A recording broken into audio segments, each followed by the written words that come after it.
собственном виде обратился недавно, что у вас даже лекарства нету в поликлинике, я за свой счет покупал, вы мне эти деньги поставили. Когда к вам в поликлинику приходишь, говорят, нету лекарства. А куда тогда вот эти 7 миллиардов расходных денег вы деваете? Все хорошо. Аптека номер 1 по улице. Горячая вода,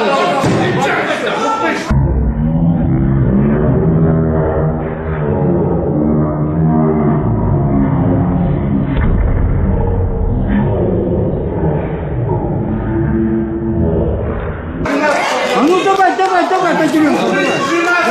Сам Летинский. Все. Долго. Сразу Уважаемые граждане, призываем вас соблюдать порядок. Если мы не будем слушать друг друга, мы будем стоять на месте. Пошлите домой. Мы очень просим, уважаемых жителей, вашу энергию нам надо направить действительно в